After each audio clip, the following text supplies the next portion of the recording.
السلام عليكم، ازيكم يا بنات؟ عاملين ايه؟ يا رب تكونوا في تم صحة واحسن حال. قبل ما ابدا معاكم الفيديو ما تنسوش الصلاة على الرسول، اللهم صل وسلم وبارك على سيدنا محمد عليه افضل الصلاة والسلام. الفيديو بتاع النهارده يا بنات هنعمل مع بعض كده كحك كده حاشينه كده سكر بطريقة سهلة وبسيطة، ومكوناته موجودة عندنا في كل بيت. المكونات اللي معايا يا بنات، معايا كده كيلو من الدقيق، عليهم معلقتين كبار من السكر، معلقتين كبار من الخميرة الفورية، رشة ملح، بيضة، 2 كيس فانيليا، نص كوباية سمنة على زيت، وكمان معانا مية طبعا للعجن. طبعا لو حابة تعجني بلبن براحتك، بس انا النهاردة هعجن كده بايه، بمية، عشان يكون الموضوع مش مكلف علينا.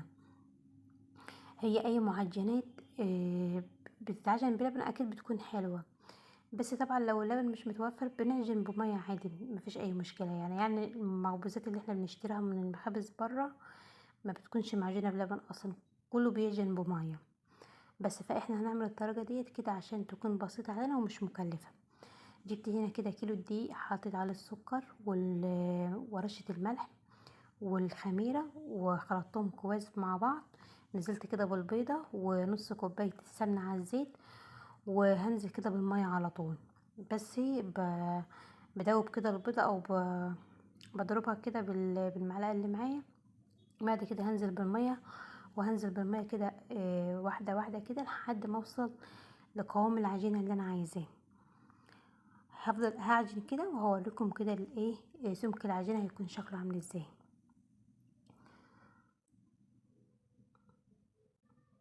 بص طبعا العجن ده كده ما نفعش، لازم هنزل بايدي كده عشان اعرف كده ايه الملمس بتاع العجينة بتاعتنا، واعرف اعجنها كويس يعني. بص هنا كنت بنزل بالمية كده حبة بحبة كده لحد ما اوصل للقوام اللي انا عايزاه.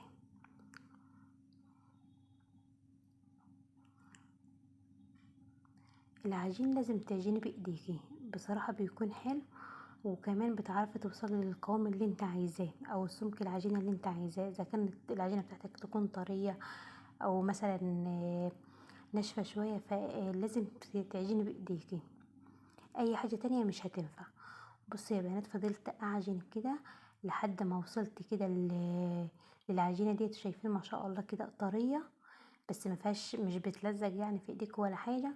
وفي نفس الوقت كده ايه، يعني العجينة بتاعتي لما عجنتها كتير العجينة بتاعتي نعمت، يعني بقت العجينة نفسها ناعمة في ايديا. بس كده هبدأ كده انا كده بسويها وبديها كده دهنة بسيطة خالص من الزيت عشان الوش بتاعها ما ينشفش منه كده، وبغطيها وبسيبها كده لحد ما تخمر. العجينة عشان مخدومة كويس، والمية اللي انا عجنة بيها مية دافية، يعني المية دفتها يعني عشان خاطر تسرع كده ان الخميرة تشتغل اسرع.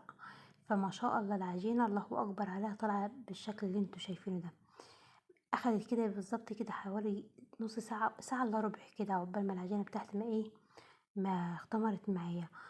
الكيلو شوف عمل لي ملا الطبق ما شاء الله. طبعا زي ما بقول لكم كده عشان العجينة مخدومة كويس في العجن.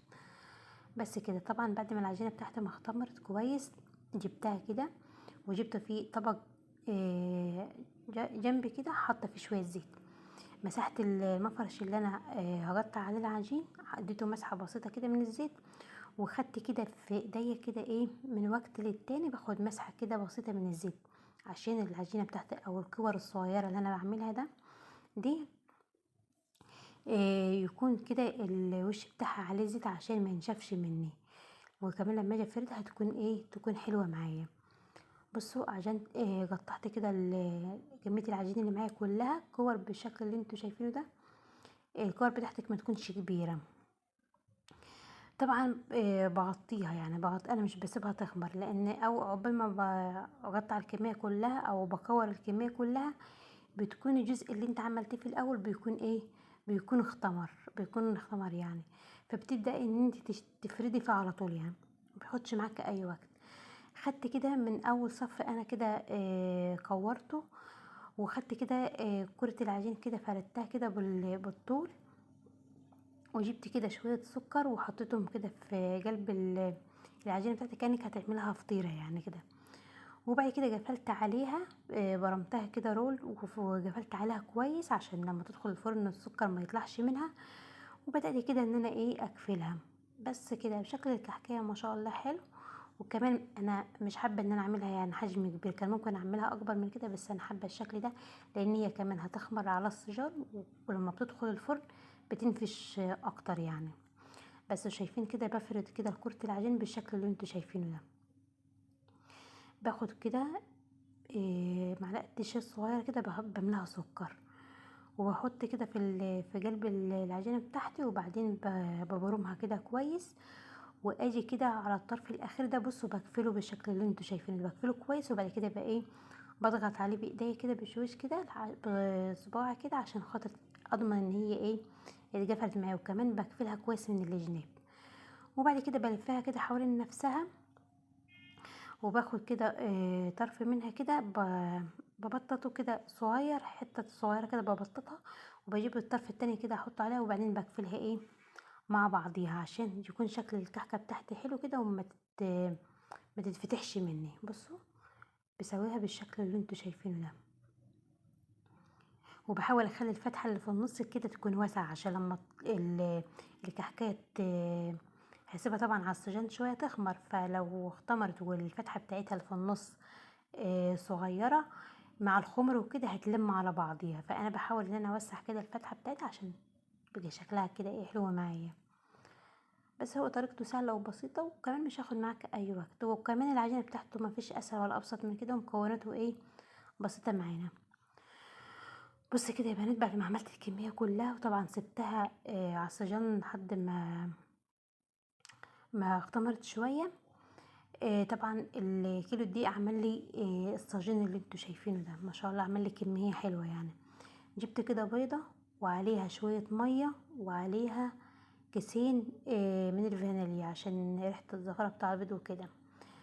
بس كده، وبدأت كده اخد الفرشة اللي في ايدي وادهن كده الوش، عشان كمان هنحط سكر على الوش عشان يكون شكل الكحك بتاعنا يكون شكله حلو. تكون العجينة بتاعتك القلب بتاعها طعمه محلي، وكمان من فوق تكون برضو يكون عليها سكر. وكمان السكر بيكون شكله حلو بعد ما بيطلع من الفرن. كمان انا بعد ما سويت الكحك دوت، في كام واحده كده اتفتحوا مني كده، طبعا ما كانوش مقفولين كويس. بعد لما دخلوا الفرن كده السكر بتاعهم ساح، يعني ساح حواليهم وكده، بس عادي مفيش اي مشكله منهم. بصوا انا عملت صاج حاشيه سكر، والصاج التاني عملته كده ساده ما فيهوش سكر خالص، بس طبعا الوش بحط للكل بيض وسكر على الوش. باخد لكل واحده كده شويه سكر كده بايديا كده، وبحطهم مرشوم كده على الوش كانه سمسم يعني. عادي ممكن تستغنى عن سكر وتحط سمسم لو حابه، ممكن تستغنى عن سمسم وتحط حبه البركه، براحتك يعني. اي حاجه انت تحبيها براحتك اعمليها. لو انت مثلا عامله شويه ساده زي كده مش حاشيه مسكر، هتحطي حبه البركه، هتحطي شمر، هتحطي ينسون، هتحطي اي حاجه انت بتحبيها او اي طعم انت بتحبيها تحطها على الوش، بيكون برضو حلو، وبيكون طعم المخبوزات بتاعتك بتكون حلوه. هوريكم كده بعد ما يستوي ويطلع من الفرن هيكون شكله عامل ازاي. الفرن كان شغال من تحت ومشغله المروحه. قبل ما ادخل كده الصاج بتاعي اسويه، لازم الفرن يكون سخن، يعني النار بتكون عاليه على اعلى درجة حرارة يعني عندك. وكمان انا مش بشغل الشواية خالص عشان الشواية بتنشف معايا المعجنات، فانا ما بخلي الحاجة بتستوي بتاخد لون من فوق ومن تحت بالشكل اللي انتوا شايفينه ده من غير الشواية خالص، يعني ما بشغلش شوايات. بس فهو شايفين اللون بتاعه ما شاء الله حلو. اللون دوت من البيض. انا مش في كل المعجنات يعني بحب احط بيض، بس النهارده قلت ان انا احط بيض عشان يخلي لونه يكون لونه الذهبي الغامق دوت اللي انتوا شايفينه. بصوا بوريكم كده السوا بتاعه بالشكل اللي انتوا شايفينه ده. كمان بحط الصاج بتاعي على الشبكة في النص، في الشبكة في النص، وفي صاج بيكون من تحت. جربت احط على الصاج اللي من تحت مرة، كنت بعمل معجنات زي كده وحطيت على الصاج اللي من تحت، خلالي المعجنات اللي معايا لونها غمق من تحت وتحروج معايا، فانا ما حبيتوش.